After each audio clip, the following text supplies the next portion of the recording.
निम्नलिखित में से कौन सी नदी जयपुर क्षेत्र की बैराट पहाड़ियों से निकलती है? जयपुर क्षेत्र की बैराट पहाड़ियों से निकलने वाली नदी अपनी बाणगंगा नदी और अर्जुन की नदी और ताला नदी, इसे अलग अलग नामों से जाना जाता है। ठीक है, तो हम इसके बारे में बात करेंगे। ये एक अंतःप्रवाही नदी है। ठीक है, सबसे पहले लिखिएगा अंतःप्रवाही नदी राजस्थान में ही बहकर समाप्त हो जाती है, न अरब सागर में गिरती है न बंगाल की खाड़ी में गिरती है। अंतःप्रवाही नदी है बाणगंगा नदी, सीधी सी बात इसमें याद रखिएगा। और आप लोग इस तरह से मैप में भी इसको देख सकते हैं कि सबसे पहले ये कहां से निकलती है? बैराट की पहाड़ियों से निकल करके, और जयपुर में इसी के ऊपर क्या बना हुआ है? यहां पर बैराट की पहाड़ियों से निकल करके ये आगे जाती है। और आगे हम इसके ऊपर बात करें, सबसे पहले लिखिएगा, ज्यादा पानी हो जाए तो ये चंबल में मिल जाती है, यमुना में मिल जाएगी। आगे बैराट की पहाड़ी, ये है आपकी बैराट पहाड़ी से निकलने वाली, और इसी के ऊपर रामगढ़ बांध बना हुआ है। अभी रामगढ़ बांध है वो सुर्खियों में है। क्यों है? क्योंकि भारत की पहली किसी बांध पर कृत्रिम बारिश करवाने की कोशिश और प्रयास किया गया था, सुर्खियों में था। इसके ऊपर मैं शॉर्ट्स भी जल्द अपलोड करूंगा आपके लिए। बैराट पहाड़ी की बात करें तो बैराट पहाड़ी, यहाँ पर रामगढ़ बांध भी इसी पर बना हुआ है, रामगढ़ बांध बना हुआ है, और ये जयपुर के अंदर स्थित है रामगढ़ बांध। और अभी 2025 में सुर्खियों में था, यहाँ पर कृत्रिम बारिश, कृत्रिम वर्षा करवाई गई 2025 में। ये भी अभी सुर्खियों में, अभी मतलब 2 दिन पहले की बात है। ठीक है, 2 दिन पहले की बात है। रामगढ़ पहाड़ी, रामगढ़ जो बांध है वहां का। अब बाणगंगा नदी पर अजान बांध बना हुआ है भरतपुर के अंदर, लिखोगे इसी पर बना हुआ है अजान बांध। और अजान बांध कहां पर है?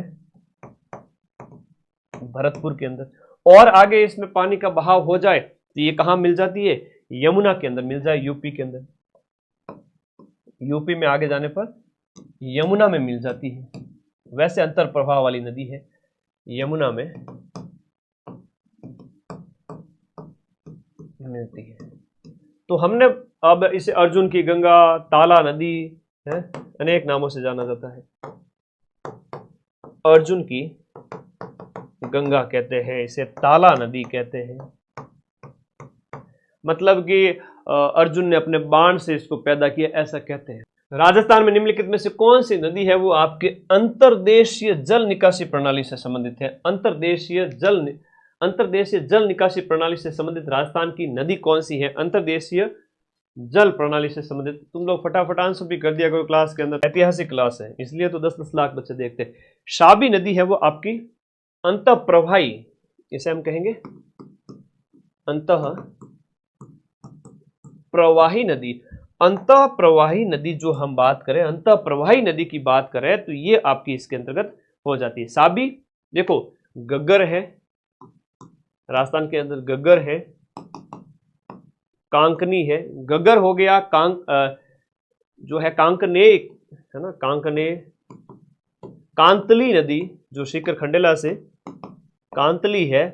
रूपनगढ़ है, रूपनगढ़ अजमेर, रूपनगढ़ हो गई। बाणगंगा हो गई, रूपारेल हो गई, बाणगंगा हो गई, रूपारेल हो गई। ये सब आंतरिक प्रवाह वाली नदियां हैं, ये आप लोगों को याद रखना है। राजस्थान की एकमात्र नदी है जो अंतरराज्य नदी है, बहुत इंपॉर्टेंट है। जी बहुत इंपॉर्टेंट, एकमात्र नदी कौन सी है? हम बात करें साबी नदी, जो हरियाणा के गुड़गांव के मैदान में समाप्त होती है।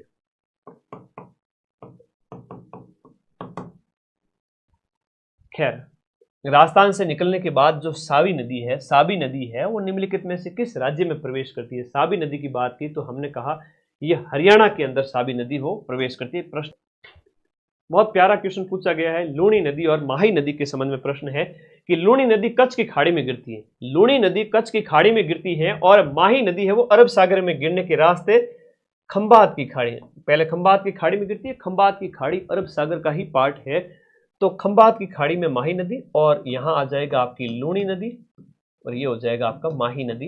ए ऑप्शन इसके अंदर बिल्कुल सटीक है। अच्छा, राजस्थान की कौन सी नदी वर्ष के 12 महीने तक बहती है? और नीचे दिए गए विकल्प में 12 मासी नदी है वो आपकी चंबल नदी है, वो आपकी याद रखिएगा। चंबल नदी के जो प्राचीन नाम है ना, ये उपनाम इसके पूछे जाते हैं कई बार, उपनाम जो है चंबल नदी के संबंध में।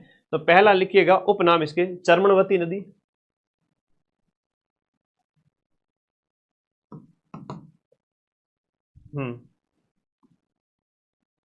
लिखो भाई,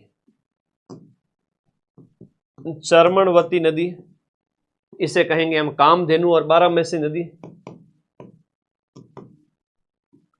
कामधेनु, और 12 मासी नदी, 12 महीना चलने वाली नदी। तो ये सभी अपने चंबल के उपनाम हो जाते हैं। चंबल नदी की हम बात करें तो एक त्रिवेणी संगम भी बनाता है ये, और रामेश्वरम घाट है ना, रामेश्वरम घाट पर त्रिवेणी संगम भी। और इसके ऊपर और भी बहुत सारी चीजें हैं, जैसे चूलिया जलप्रपात भी बना हुआ है ना। चूलिया जलप्रपात जो हम बात करते हैं राजस्थान के सबसे ऊंचा जलप्रपात, ये भी बड़ा अच्छा प्रश्न है कि नदियों से संबंधित है कि निम्नलिखित में से कौन सी नदियां अपना जल है वो खंभात की खाड़ी में विसर्जित करती है? तो इसके अंदर जो ऑप्शन आ जाएगा, पश्चिमी बनास को छोड़ दीजिएगा, साबरमती और माही, ए और सी है। राजस्थान में नदी नहीं बहती है, स्वर्ण रेखा नदी है तो वो राजस्थान की नहीं है, बाकी सभी राजस्थान की नदियां हैं। स्वर्ण रेखा नदी राजस्थान से बाहर की है। हाँ जी, अगला प्रश्न नेक्स्ट की लूणी नदी का जो उद्गम स्थान कहां से है? तो ये आपका नाग पहाड़ है। लूणी नदी के बारे में हम अच्छे से पढ़े थे, ठीक है। चलो, बनास नदी जहां से निकलती है वह स्थान क्या कहलाता है? बनास नदी जो है, बनास नदी का जो उद्गम स्थान है वो भैरव का मठ है, या भैरव का मठ इसको कहते हैं। ये कहां पर स्थित हो जाता है? आपका उद्गम खमनौर पहाड़ी, भैरव का मठ राजसमंद के अंदर है। खमनौर राजसमंद, ये आपके बनास नदी का प्रवाह क्षेत्र है। वशिष्ठी या वर्णासा भी इसका नाम है, वशिष्ठी या वर्णासा। अब ये इसके क्या हो गए? उपनाम है। अनेक नदियों के उपनाम याद रखना, एग्जाम में वहां से सीधे सीधे प्रश्न पूछ लिए जाते हैं। राजस्थान नदी जो है पूर्णतः राजस्थान में बहती है, और राजस्थान में बहने वाली सबसे लंबी नदी है। पूर्णतः राजस्थान में बहने वाली और सबसे लंबी नदी, पूरी तरह से राजस्थान में बहने वाली सबसे लंबी नदी यही हो जाती है। 512 किलोमीटर इसकी लंबाई है, 512 किलोमीटर। बनास नदी, कौन सी नदी राजस्थान के अंतःस्थलीय अपवाह तंत्र से संबंधित है? कांतली नदी है वो, कांतली, काकने, रूपनगढ़ सबकी बात की थी हमने। अंतर प्रवाही नदी है वो कांतली। कांतली, सुनारी, गणेश्वर, इसके किनारे हम बात करें तो सुनारी की सभ्यता इसके किनारे विकसित हुई है। सुनारी की सभ्यता सर गोल्ड की है क्या? ना ना ना ना, सुनारी की सभ्यता झुंझुनू के अंदर है, और लोह युगीन सभ्यता है। हिस्ट्री कल्चर के अंदर पढ़ते हैं, भूल गया? अरे क्या क्या चाली।